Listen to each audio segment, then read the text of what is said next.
नमस्कार मित्रों। आज की वीडियो में सर्दी में होने वाले मुख्य रोग जो गठिया है उसके लक्षण, कारण और उसके निदान के बारे में चर्चा करेंगे। तो मित्रों, ये गठिया का रोग जो है दाहिने पैर के अंगूठे से शुरू होता है और इससे इसका मुख्य कारण जो है वायु का प्रकोप होता है।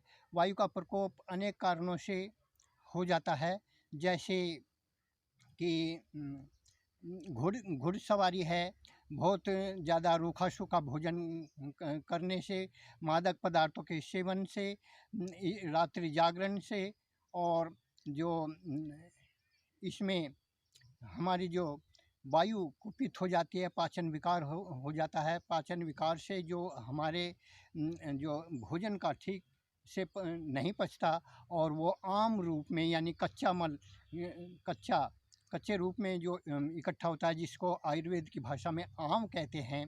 वो आम वायु के प्रकोप से जो धीरे धीरे शरीर के विभिन्न जोड़ों में एकत्रित हो जाता है और जिस जोड़ में इकट्ठा होता है उसी के अनुसार उसे नाम दे दिया जाता है। तो ये जो गठिया है वो इसे आधुनिक भाषा में जो यूरिक एसिड का बढ़ना बताता है, जो जोड़ों में बढ़ जाता है।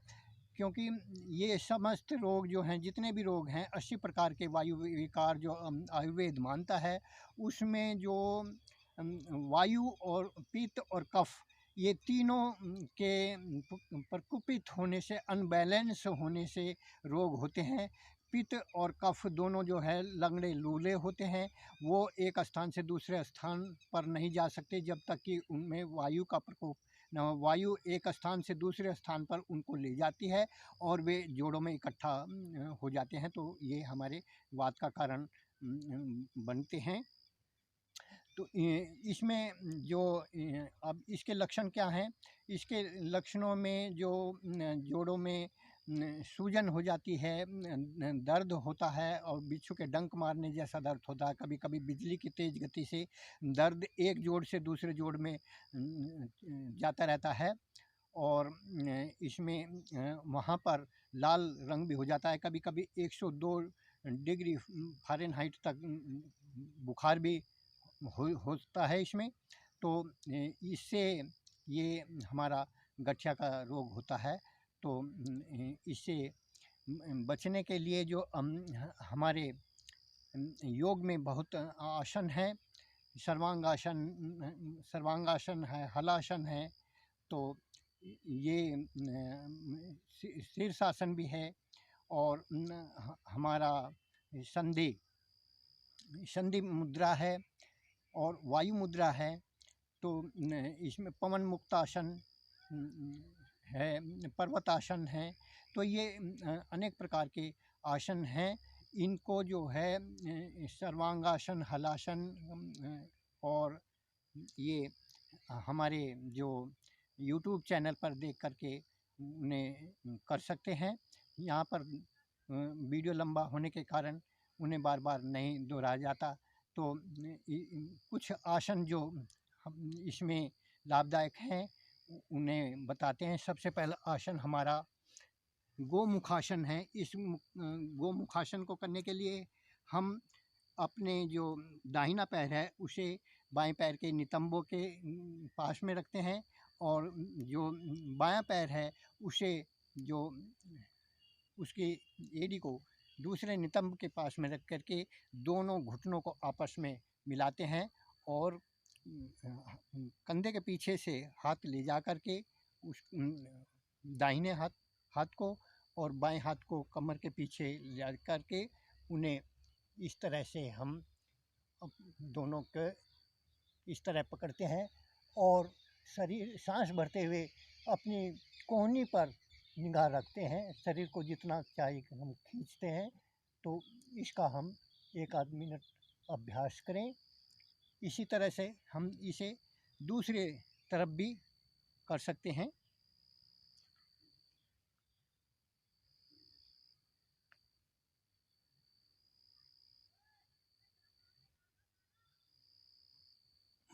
ये हमारा गोमुखासन है। इससे इस रोग में बहुत ही फ़ायदा होता है। और जो हमारा दूसरा आसन है उसे हम जो है पद्मासन पर बैठ कर के, इस तरह पद्मासन पर बैठ कर के दोनों हाथों को ऊपर उठाते हुए सांस को भरते हुए ऊपर खींचते हैं और हाथों की हथेली में देखते हैं, हाथों की हथेली उंगलियों की तरफ देखते हैं। इस तरह ये हमारा पर्वतासन बन जाता है।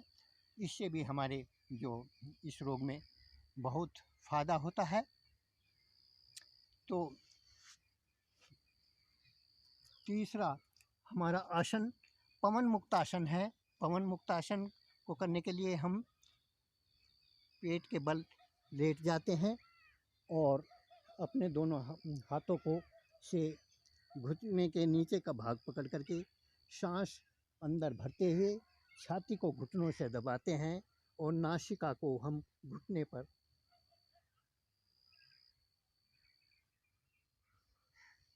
फिर सांस को धीरे धीरे छोड़ते हुए वापस आते हैं। इस तरह ये हमारा पवन मुक्तासन हो जाता है। इससे जो हमारे हृदय संबंधी रोग और जो हमारे इस रोग हैं, गठिया, अर्थराइटिस और समस्त तरह के जो रोग इससे दूर हो जाते हैं। तो और इसमें जो हमारा तीसरा आसन धनुरासन है। धनुरासन को करने के लिए चौथा आसन धनुरासन है। इस आसन को करने के लिए हम अपने जो हाथ हैं उन्हें पीछे ले जाते हुए और टखनों को पकड़ते हैं और शरीर का जो धड़ वाला भाग है उसे सांस भरते हुए भीतर ऊपर को उठाते हैं और पंजों को भी ऊपर उठाते हैं। इस तरह हमारा धनुष की तरह ये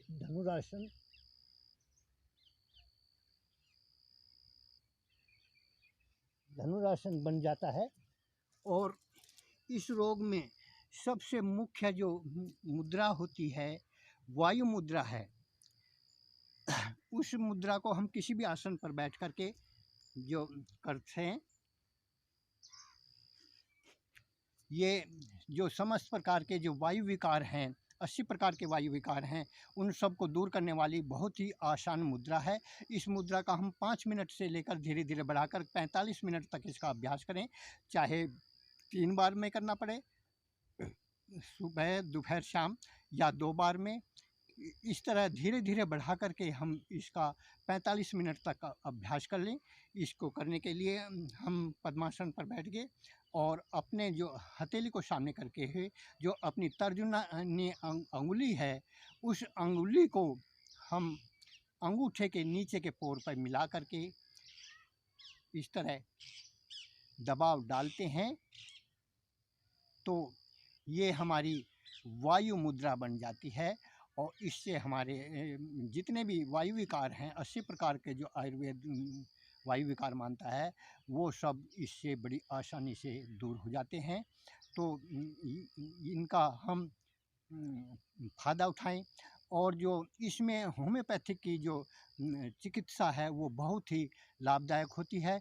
इस सबसे जो जोड़ चलने फिरने से दर्द होता है, तो उसमें ब्रायोनिया नाम की जो दवाई है उसे 30 पोटेंसी में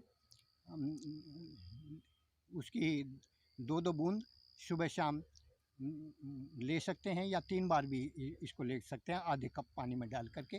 दूसरी दवाई हमारी इसके विपरीत है, वो जो रस्टाक्स है। रस्टाक्स जो है वो उसमें चलने फिरने से आराम होता है, यानी पहली बार हम उठकर चले तो थोड़ा दर्द बढ़ेगा और जब हम लगातार चलेंगे तो उससे आराम होगा। तो इसमें रस्टाक्स काम आती है। वर्षा में भीगने से जो आंधी तूफान आने से जो ये रोग होते हैं तो उसमें रस्टाक्स काम आती है। तीसरी दवाई हमारी रोडोडेंड्रान है। रोडोडेंड्रान भी सेम इसी तरह है, और लेकिन उसमें थोड़ा अंतर है। उसका दर्द जो है वर्षा रस्टाक्स का तो आंधी पानी आने से पूर्व बढ़ जाता है और वर्षा होने पर आराम होता है, लेकिन इसमें इसका उल्टा है। इसमें जो है वर्षा के बाद भी, आंधी तूफान आने के बाद में, बिजली कड़कने के बाद भी दर्द होगा तो रोडोडेंड्रान नाम की दवाई इसमें काम आएगी। और जो चौथी दवाई हमारी कास्टिकम है। कास्टिकम जो चूने से बनती है, और ये जो ठंडा एटमॉस्फेयर है, जो कोहरा है, कोहरा धुंधलापन वगैरह आता है, तो उसमें जो ये उससे इसका दर्द बढ़ जाता है। तो ये रस्टाक्स इसमें काम आती है।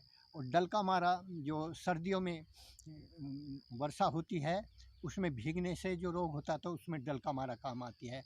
तो इन दवाइयों को जो अपने लक्षणों के अनुसार देख करके जो भी दवाई हमें सूट हमारे लक्षणों से मिलती है, उसकी हम 6 पोटेंसी या 30 पोटेंसी का हम यूज कर सकते हैं। और एक दवाई बहुत ही काम की है, वो लाइकोपोडियम है।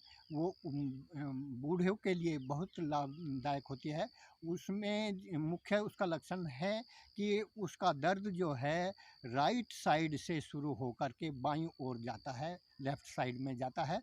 और 4 बजे से, शाम के 4 बजे से और 8 बजे तक उसका जो है दर्द बढ़ता है, ठंड से भी बढ़ता है। तो इसमें लाइकोपोडियम काम आती है। तो कहने का मतलब है कि जो भी हमारी दवाई लक्षणों के अनुसार मिलती है उसको हम एक 2 बूंद उसकी हम जो आधे कप पानी में डाल करके ले लें, दिन में 2-3 बार